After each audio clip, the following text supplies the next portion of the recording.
O ex-deputado Alexandre Ramagem foi detido pelo ICE em Orlando, na Flórida. Não foi preso, é diferente. Eu gostaria de trazer nesse vídeo uma análise sobre o que a gente tem de informação até o momento, para esclarecer de forma mais transparente, porque infelizmente eu não sei se é por falta de informação ou por falta de vontade ou proposital, que muitos veículos de comunicação no Brasil sempre passa uma imagem. É difícil entender qual que é a intenção desses grupos jornalísticos no Brasil. Se eles têm uma intenção ideológica, se eles têm uma intenção de vender o sensacionalismo. Então eu não vou entrar nessa questão porque a gente não sabe realmente qual que é o plano editorial deles, o projeto editorial deles. Mas vamos lá. O ex-deputado Alexandre Ramagem foi preso em Orlando, Estados Unidos? Não, ele foi detido. Eu vou explicar para vocês exatamente como isso funciona, tá?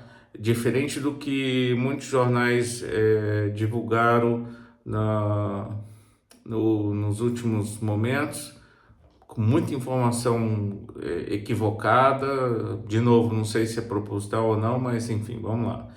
Ele foi detido e eu vou dizer exatamente como é que isso acontece nos Estados Unidos. Isso não é, ele não é um caso único, né? Tem muitos políticos, ex-políticos como ele nos Estados Unidos, de muitos outros países, tá? Que fantasiam a democracia, né? São países que têm uma linha bem autoritária, né? Um viés autoritário e se diz democráticos, desculpa, mas que é um delírio, né? Um delírio. Vamos lá. Democracia sem liberdade, sem respeito não existe. Esse é o fato. Ele foi detido pelo ICE porque o que acontece? Vamos criar um cenário aqui, tá? Você está dirigindo um carro, vamos falar da Flórida. Você está dirigindo o carro e comete uma infração pequena de trânsito qualquer. Por exemplo, na Flórida você pode virar à direita no sinal vermelho. Mas aí tem uma placa bem clara lá para você parar no sinal vermelho e você nem observou. E como na Flórida você virar à direita no sinal vermelho é permitido, você não viu a placa e foi. Tá, o policial já tem motivo para te parar. Tá, aí o policial parou você. Ou vou criar um outro cenário aqui também. Na polícia, várias agências policiais nos Estados Unidos têm um sistema automático que puxa a placa.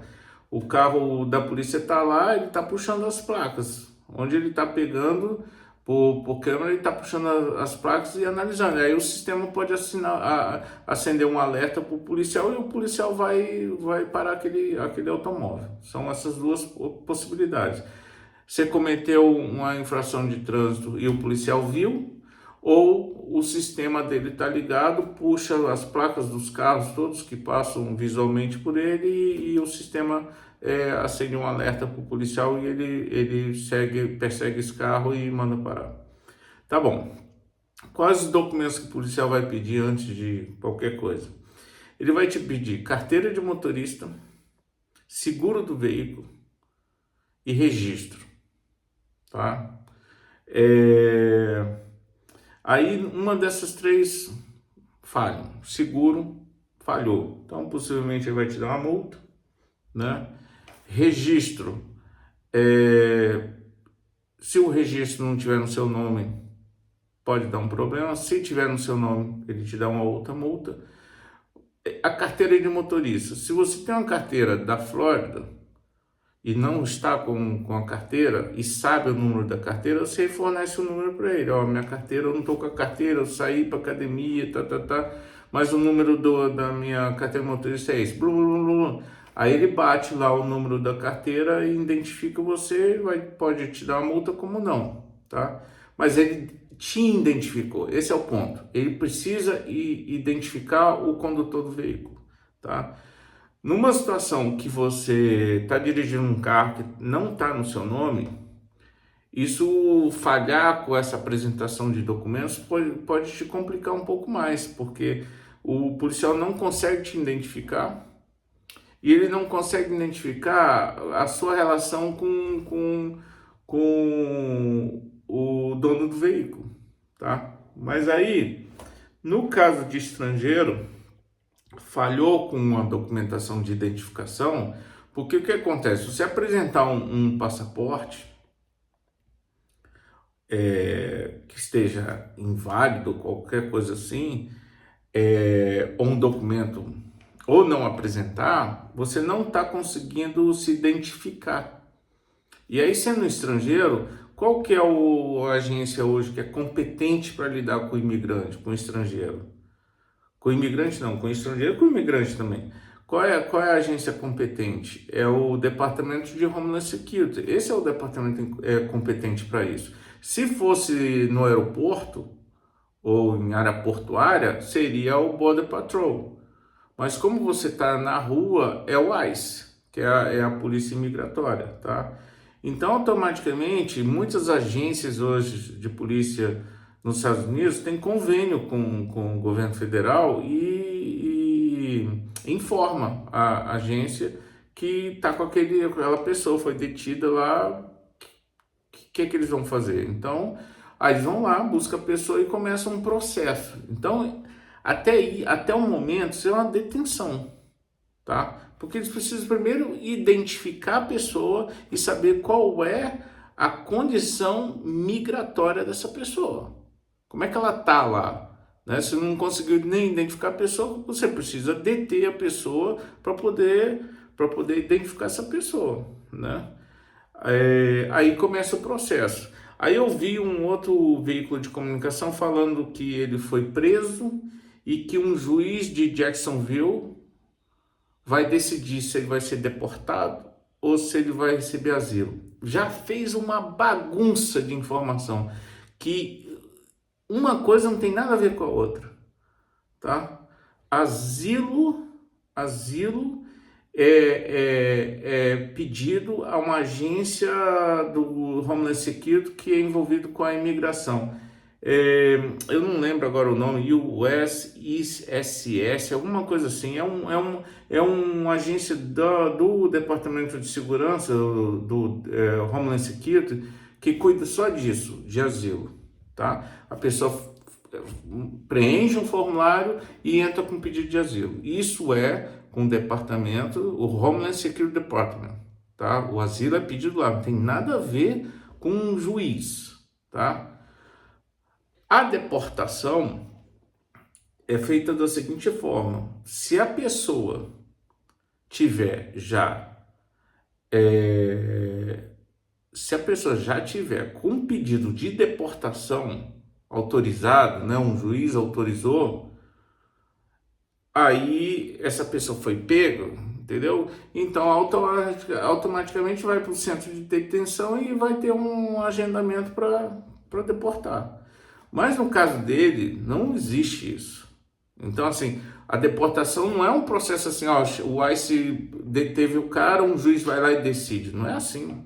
Por quê? Porque você tem vários departamentos que se envolvem. Quando você pede asilo para uma agência, eu anotei aqui, esqueci de trazer. Você pede asilo para uma agência que é do Departamento de Homeland Security. Você pede asilo para esse departamento, tá? O processo de extradição, no caso está falando do ministro, Supremo Tribunal, pedir extradição aos Estados Unidos, vamos trabalhar com essas hipóteses que são departamentos diferentes. Então eu quero deixar bem claro para vocês isso. O Brasil pediu que os Estados Unidos extraditasse o ex-deputado Ramagem. Tá. Ele pede isso como? Ele pede isso pelo meio diplomático, né? O Supremo, eu acho que informa para o Itamaraty informa para o Departamento de Estado americano. O Departamento de Estado americano, ele vai enviar esse pedido, para o Departamento de Justiça. O Departamento de Justiça vai para um tribunal esse pedido, e um juiz vai dizer se esse pedido de extradição que o Brasil fez é legal ou não de acordo com as leis dos Estados Unidos, né? Aí o juiz diz que é legal ou não esse pedido de extradição, ele volta para o Departamento de Justiça, o Departamento de Justiça entrega para o Departamento de State Department, Departamento de Estado, e o Departamento de Estado que tem a última palavra, se vai extraditar ou não. O Departamento de Estado que é o órgão que decide se extradita ou não. O que ele faz num tribunal não é o juiz chegar e falar assim, ó, ele vai ser extraditado. O juiz não toma essa decisão. O juiz ele só certifica a extradição, que significa o quê? Legalmente, esse pedido de extradição é legal nos Estados Unidos. Eu estou certificando que é legal. É isso que o juiz, o juiz analisa o processo e conclui. A conclusão dele não é que a pessoa vai ser extraditada. A conclusão do juiz é que esse pedido de extradição é legal. É só isso. O juiz ele só diz se o pedido é legal ou não é legal. Aí automaticamente responde ao Departamento de Justiça, que é quem encaminha, e o Departamento de Justiça manda para o Departamento de Estado, e o Departamento de Estado decide, que ele já sabe que é legal fazer a extradição daquela pessoa, mas ele que vai decidir, ele pode decidir que não. Ele pode decidir questões políticas, perseguição em outro país, etc. e tal, ele não vai extraditar. Já teve caso assim, tá? Mas normalmente quando a extradição tem muito a ver com perseguição política, liberdade de expressão, tudo isso está previsto na Constituição americana e nenhum juiz vai acatar um pedido de extradição desse nível. Então tá, falei da extradição. Legal? Ficou claro? Agora vamos falar não, nós falamos aqui, ó, do Departamento de Estado americano, que seria o Itamaraty, o Ministério das Relações Exteriores dos Estados Unidos. Falamos do Departamento de Justiça, que o Departamento de Justiça é que faz essa comunicação com o tribunal, né? Porque aí quando o Departamento de Estado manda o Departamento de Justiça, o Departamento de Justiça vai analisar aquele processo, se houver erro, processar alguma coisa, ele devolve para o Departamento de Estado, ó, isso aqui está errado e tal, não tem como mandar isso para o tribunal. Aí esse é o trâmite, aí vai para o tribunal certifica, diz se o pedido de extradição é legal ou não e devolve, tá? E o Departamento de Estado é a última palavra. Então tá, nós falamos do Departamento de Estado, falamos do Departamento de Justiça e falamos do Departamento de Justiça, Departamento de Estado e de Tribunal, tá? Agora tem o Departamento de Homeland Security, tá? Que o ICE é uma agência do Departamento do Homeland Security, é uma outra agência, são independentes. Então, aí o Homeland Security só tem um interesse nisso.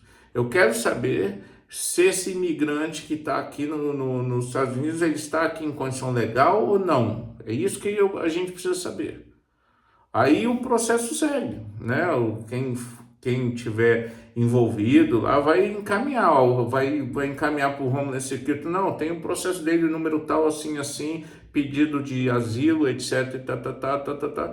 Tem lá. Então são duas coisas, são coisas completas, e eles fazem uma bagunça. Você vê a imprensa brasileira fazendo uma bagunça de informação, não tem nada a ver, tá? Você não tem como o juiz para autorizar uma deportação. Existe um processo para seguir, de audiência, ele pode formalizar a defesa dele, é um processo, né? Assim, a não ser que ele já tivesse uma ordem de deportação dada por um juiz. Se ele tivesse uma ordem de deportação dada por um juiz e foi detido, é outra história. A agência só vai cumprir a ordem, mas ele não tem ordem de deportação. E ordem de deportação não sai da noite para o dia. Tem todo um processo de defesa, de acusação, entendeu? Então, assim, Tá muito diferente. A realidade do que, como acontece isso nos Estados Unidos, está muito diferente do que a imprensa brasileira está falando. Não tem nada a ver. Até então, o que eu entendo, ele entrou com um pedido de asilo no Homeland Security, tá? A partir do momento que você entra com um pedido de asilo, isso aí é analisado. Não é uma infração de trânsito leve que vai comprometer o seu pedido de asilo, não tem nada a ver, tá? Só que o policial para o cara não consegue, o policial não consegue identificá-lo, ele vai mandar, e é um estrangeiro, ele vai mandar para a agência responsável, a agência que resolve lá o problema. A imigração manda para a imigração, não é um problema local, tá? Se vocês tiverem dúvida, algum comentário aí, me manda, que aí eu posso detalhar mais se for necessário, mas eu acho que já ficou claro, né? Você tem aí, são três agências do Executivo, né? Que é o Departamento de Estado, o Departamento de Justiça e o Homeland Security, que é o Departamento de Segurança Interna do país. São três agências do Executivo, né? E tem um pedido dele de asilo que vai ser analisado, né? Agora não tem nada a ver, se vai ser depois, foi preso, vai ser... Não, foi detido para identificação primeiro, e aí o processo anda. Possivelmente, se não tiver nada errado, se realmente ele pediu, eu tô dizendo daquilo que é a informação que chegou, tá? Se realmente ele pediu o asilo e o processo está sendo encaminhado em dia, tudo certinho, documentação verídica, nada fraudulento, o processo vai seguir, o juiz vai liberar ele e o processo segue, tá? E, de novo, extradição, só o Departamento de Estado tem a última palavra. E para o Departamento de Estado autorizar a extradição, primeiro tem que ser certificado por um juiz federal. Ou seja, nada disso aconteceu e nem está acontecendo. Tá bom? Qualquer coisa, comenta aí, a gente vai aprofundando no caso. Só quis esclarecer isso porque tem muito tempo que eu tenho visto, assim, sabe? Toda vez que fala dos Estados Unidos, a imprensa brasileira em geral fala muita besteira, muita coisa que não tem nada a ver. E a gente tem aqui para manter o brasileiro mais informado possível dessas questões, principalmente envolvido aos Estados Unidos, que é onde eu moro há muitos anos, mais de 20 anos, eu tenho condição de esclarecer vocês, tá? Um abraço, até a próxima.